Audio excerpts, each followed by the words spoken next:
Nice.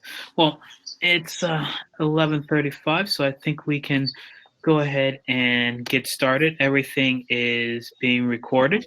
Uh, Thank you, everyone, for joining us for this roundtable discussing the future of building design and construction. On today's panel, we've got Ture Nilsson, who's the project manager for UbiqiSense out of Denmark, Juuso Ilmela, who's the sales director for Haltian out of Finland, Pablo Roldos, who's the CEO of Estabild from Sweden, and then Deyan Nenov, who's the CEO of Archilizer out of the UK. Thank you, everyone, for joining us. And I'm Derrek, Clarke, who will be moderating this discussion session.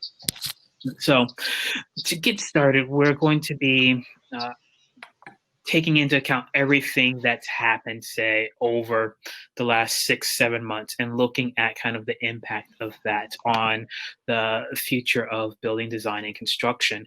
And I guess to get started, when talking about the future of something, there's always a lot of conversation on new buildings and new construction that's going there. But I wanted to take a step back and start the conversation looking at existing technologies, existing processes that are out there. And to start off with, say, what are existing design and construction solutions, such as modular design, that you think are best adapted to dealing with the challenges that we're seeing right now? And I'd like to address that question first. Let's start off with you, Juuso, and then we'll kind of go around the panel.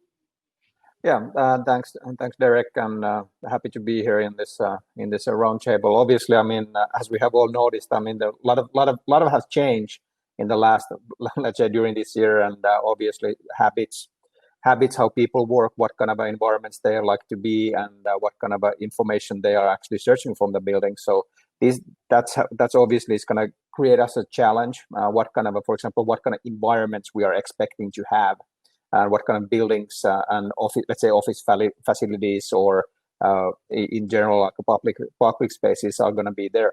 And I think one of the important things is that obviously, as Derrek, you mentioned, a lot of the things we are talking about new buildings, but if you think about, there's more and more of those existing buildings that needs to adapt, and what kind of solutions you could actually provide, and what kind of solutions you could actually bring into those solutions. And digitalization, in my opinion, is one of the key factors in this area. So what kind of new solutions, what kind of new ideas from the user's perspective are coming in. Obviously, it's going to be really much harder to change these existing buildings into the new ones. But obviously, with digitalization, you are able to do a lot of these kind of let's say changes, or creating a better user experiences, and how people are utilizing those buildings. So I think the digitalization, capabilities of digitalization, digital tools, digital solutions are key,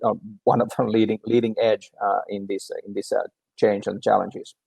Yeah, definitely. Thank you for that. It's definitely looking at digitalization as a way to, in some ways, make existing buildings smarter and to keep improving them and progressing.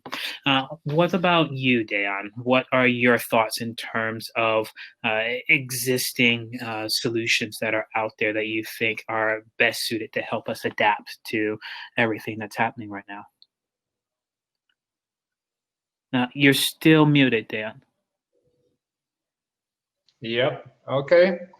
Muted. I'm sorry. Yes. I think the one that you touched on briefly, which was the modular fabrication on site, and I will ping this question to Pablo just in a second, because in our early discussion he said something really interesting, which was regarding the health and safety on the construction side and how modular construction is addressing this.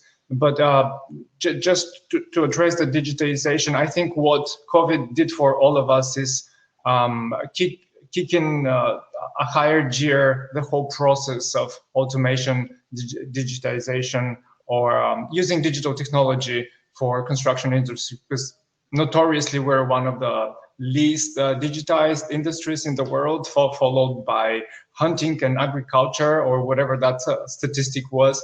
But obviously the technology is there. It was the question of why or how we are utilizing and to what extent. And in a weird sense, the silver lining of this very dark cloud was us springing into gear the use of these technologies. But Pablo, if you could answer the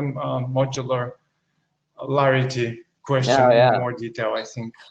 No, definitely. So the aspect of modularization is around, it starts all the way from like the client requirements, if that's specified. So then the design team will take that into consideration and make like an extra effort to have that approach on how to build the facility in a modular way. So it comes kind of like the genesis could be all the way from the client.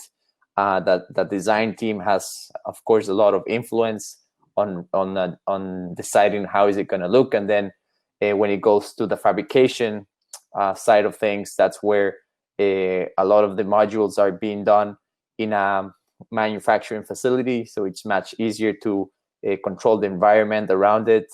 And then when it's delivered to the field, it's about the stick building, so kind of like Lego building. So you don't need to have a lot of people around moving, disorganized, and social distancing is much better controlled. A lot of times it's done with equipment, with heavy machinery. So then the opportunities of breaking these new norms around health and safety are already prevented from like the design standpoint all the way to the execution. All right. Yeah. A question for you, Pablo, just keeping on that and looking at the last 6 months. I know here in Amsterdam, where I am, a lot of the construction work continued to go on throughout the pandemic. It didn't seem like there was that large of a stop or disruption to that. Do you think a lot of that is due to kind of the processes that are already inbuilt within the construction industry? Not necessarily. I think a lot it's driven by the fact that a construction is already like a sunk cost, and as time goes by, you're losing money at opportunity cost in terms of getting the facility up and running and generating revenue. And I think the industry leaders behind it have a lot of influence, I think, when it comes to regulations and other aspects. So I wouldn't say it's the processes itself that makes construction safe. It's more around the capital that's already invested and what is at stake if things don't resume fast enough. And of course, they will do it in according to the current best practices or the new norms or the law. But I think it's not really linked to the current processes. It's more the forces behind those interests. The economic forces behind those interests. Yeah, yes, exactly. Perfect. And then Ture, can you also join in on this particular discussion and looking at the existing technologies, existing solutions out there that you are seeing that could be most applicable to helping us deal with the situation we're in now? Yeah, so as far as I'm concerned, it's a twofold thing here, because first of all, we have the whole issue of how do we go to work, or how do we behave now in the public or spaces around us, where we're talking safety and we're talking security and so on. But I think that there's another part as well that we're seeing now, which is basically that nobody knows exactly how they will utilize their buildings, at least in the foreseeable future, for the next maybe 1.5 to 1 year at least. So that's quite funny that as you say, in Amsterdam they keep building, and just a few kilometers from where I am here in Copenhagen, they are also continuing building a huge cruise ship harbor and a massive hotel. So that's going to be interesting how that goes. But I think that what we'll be able to do is that we should be able to monitor the use of buildings much more precise than we are today, in terms of these are your usual required square meters that you need to perform your functions. COVID has completely changed that, disrupted it, turned it upside down. We found out that we can work from home, we can have sessions online like this, and so on. So what is going forward, what is the actual need of of a company or an organization, what is the spatial needs of that organization. Mm-hmm. So I think that that's the kind of the thing that you need to clarify first. And I think that everybody is a bit in the dark at this moment. And once you have a better understanding of that, then you can go into the construction phase and say, okay, well, how then do we cater best to the new situation that we're in? Yeah. Right. And then looking at catering best to the new situations that are in, is there any, since you're working for UbiqiSense, and I know that you guys do smart building solutions, how are you adapting your solutions in order to make them be more useful to building owners and operators now? Yeah, so yeah, that's true. We traditionally, I say that it's half a year ago, but traditionally we monitor meeting rooms and conference rooms and open floor workspaces in offices and educational institutions and so on, and give insight to the behavior and so on. And obviously, when the COVID-19 hit, then all of a sudden there was nobody for us to count in the office. So we had to sort of go back into a think tank and decide, well, how do we, as an organization, cope with that? And also, is there something in what we do that can help open societies up again in a more safe and controlled manner?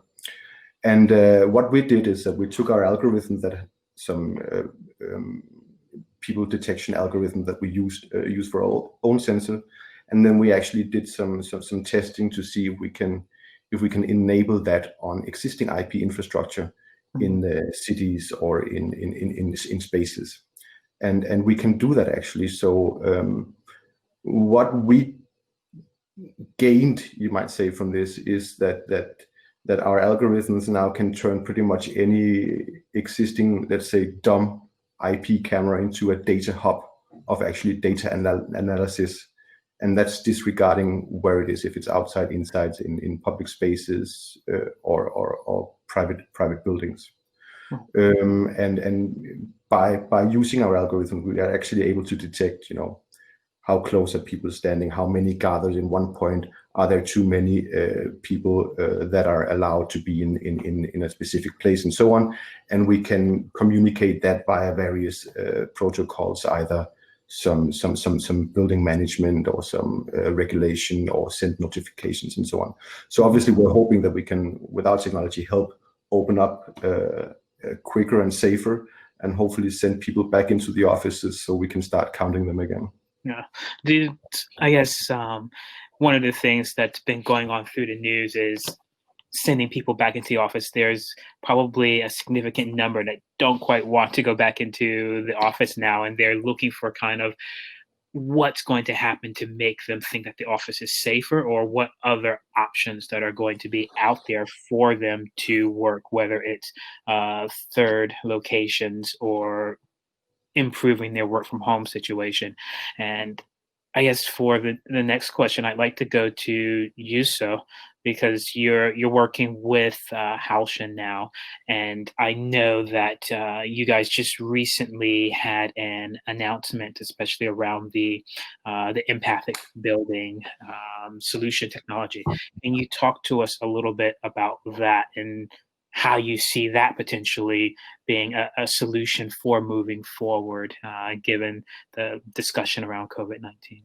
Yeah, sure. I mean, obviously, it provides a kind of a safe way of returning back to the offices, and gives those kind of the tools for people to look for what kind of for example, where they can actually sit.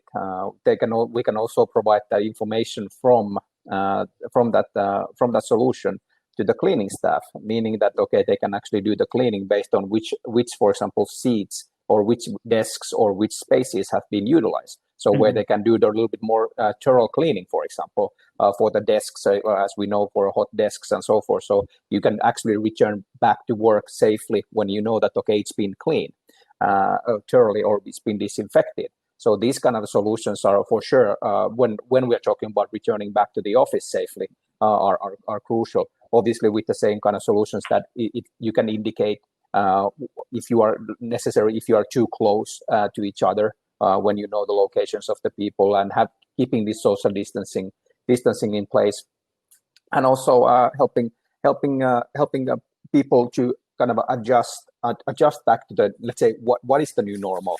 Mm-hmm. So this is kind of information that what we could actually provide with that with the solutions. But yes, there are obviously a lot of different kind of solutions.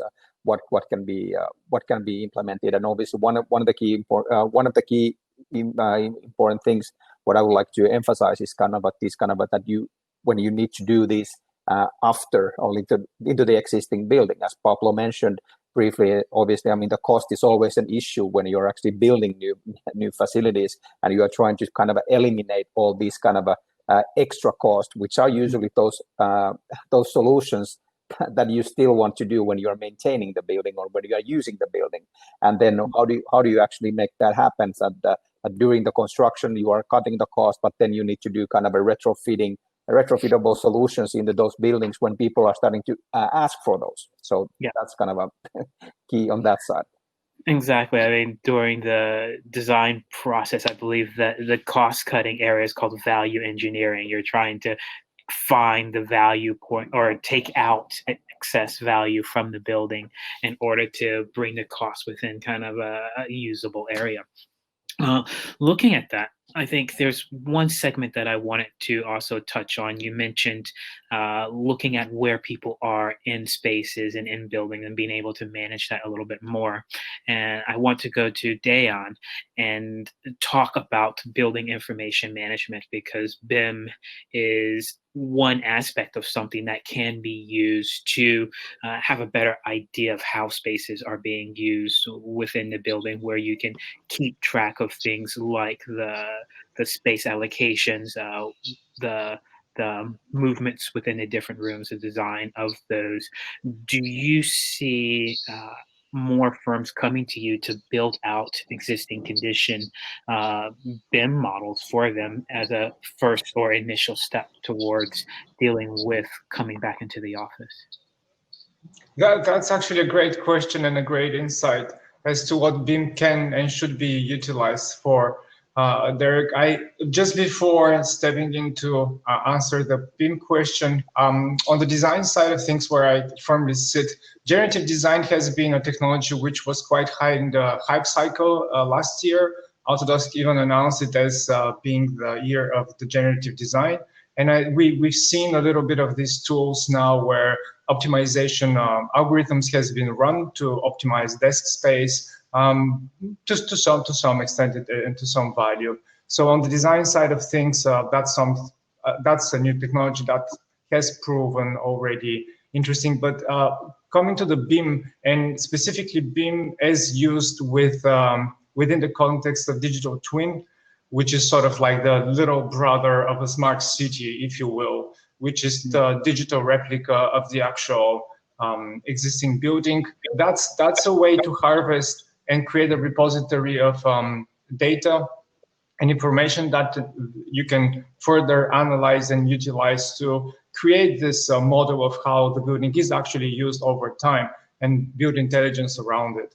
And obviously there are passive schemes that you can apply, as in remove or reduce the amount of surface interaction with the user by allowing them to use their smartphone or personal devices to interact with the building. That's one aspect of it. But then you can start enforcing smart solutions such as Ture, monitoring proximity in space, heat detectors, and so on and so forth. This all can be concentrated in a central hub, which is the digital twin, which is intimately connected to the use of BIM, building information technology. All right, cool. And so, taking everything into consideration, I think I want to go to Pablo and ask you the next question here, which is, especially since I think out of the panelists, you have very deep insights into the construction industry that's going on. What do you think is the biggest wake-up call in the design and construction industry right now as a result of everything we're going through? I think that there's a lot of opportunity to enhance the alignment between the general contractors and their specialty subcontractors that are executing the job. There's many players on site that are not necessarily aligned with the coordination that happens when they are building the facility. So I think there's a great opportunity there to ensure that there's like a common goal, not only from the execution standpoint, but even from the objectives that they have set when they are engaging with the client, and that's in how productive they are, and also avoiding not having clusters of people working in the same space and overlapping, and just making sure that there's no additional retaliations if there's any potential cost overruns or schedule delays, just to ensure that the key values of the new norms of the Corona times are still being present, such as the social distancing aspect of it. So I think that will be the biggest challenge, is to make sure that all those groups are aligned and they are working towards the same goal, so they don't hinder not only the two main things that any project it's worried about, cost overruns and schedule delays, but also regarding the new norms of how social distancing, for instance, could impact the well-being of the people that are on site executing the work. All right. And do you see that with firms, say, now trying to take into consideration what they need to do in order to safeguard the health of their workers that are on site, that's causing them to potentially rethink some of their budgeting aspects within the construction project and add extra into health and safety measures? Yeah, definitely. I think it has been kind of long overdue, and probably Corona is a trigger to have additional budget allocation on that function. And I think it's always driven by regulatory, unfortunately. And I think this will catalyze that effect. And there's a lot of studies, especially in the US, regarding how safety, the right safety protocols and procedures actually enhance productivity at the long run. But it is an investment. And normally construction projects have very slim margins, and they do it on a project basis, and it's very, very difficult for them to see the immediate benefit. So most of the times, if it's not mandatory, they will skip it. They will not do it. But I think that the coronavirus new regulations will probably catalyze that new mentality on how to allocate the resources, especially like budget, towards health and safety, which at the long run, as I said, they boost up productivity, and there has been a proven track record of that. Yeah, I think that's one of the things that we may all hope as an outcome of this is, you've mentioned before, kind of looking at putting in extra funds to boost health and safety, but then also putting in extra funds to boost health and safety while keeping an idea on what's important for the project. And then the previous conversations we had about value engineering and having things into the design of the project to start and then taking them out because of various budget considerations. Maybe those areas will start to be rethought now, and some reprioritization can be brought into the design and construction considerations when looking at budgets and projects. So we are almost at the time right now. I'd like to go around and see if there are any final comments from anyone. And I'll start at the top of my screen with Deyan. Do you have any final comments for us in the panel? Well, I think that since we're discussing the impact of what COVID did to our world, not only I will be looking into the future of office spaces, which everyone is keenly now looking into, but the knock-on effect on housing as well, because we realize that our houses are a lot more precious to us right now, and probably the genie is out of the bottle. We wouldn't go fully back to where we started. Maybe there will be a hybrid solution, and then having that extra space or internal garden becomes much more interesting. So as a designer, that's something that I would be looking into. Perfect. Thank you. And Juuso? Yeah, the final thought is that digitalization actually enables a lot of these new services and solutions to be to happen, and improving their, let's say, whatever it is it your office environment or is it your home environment, but they will actually enable these kind of solutions. And I think one of the things that what Pablo mentioned is that these kind of retrofittable solutions enables those to be done relatively cost effectively and easily. So that's Nice. kind of the key to move forward with digital and IoT solutions. Yeah. And Pablo, final thoughts? Yeah, I would say that whatever ends up being the result of the new way of working in coronavirus times should be implemented as early as possible, because during the life cycle of the building a property, so all the way from like the client specifications to the design, because the earlier that gets implemented, the better probability of success and less expensive it will become if you try to do some kind of last minute arrangement while everything's already designed and it's already kind of done. So I would say the players will have to be much more proactive when it comes to adapting to these new rules on how things will be done in the future. And the earlier you implement it, I guess the more successful it would be and the cheaper it would be. Perfect. And Ture, can you close us out, please? Sure. I actually want to continue on that note on Deyan and Pablo here, and thinking about the housing situation, where you rightly say that it become much more important to us because obviously we're here all the time, but also in terms that it needs to be a combined living and working environment for a lot of people from now on, which obviously puts a lot of emphasis not only on the design of the home, but also the whole employer-employee sort of relationship, and where the money and the funds go for running your business. So that's a really interesting idea, and that's going to be interesting to see where that goes. Definitely, I agree with that. Well, we are out of time now. Thank you, everyone, for joining us for this roundtable, and definitely thank you, panelists, for giving your thoughts and your ideas on this very important topic. Thank you very much, everyone. Thank you. All right, thank you. Cheers. Bye-bye. Cheers.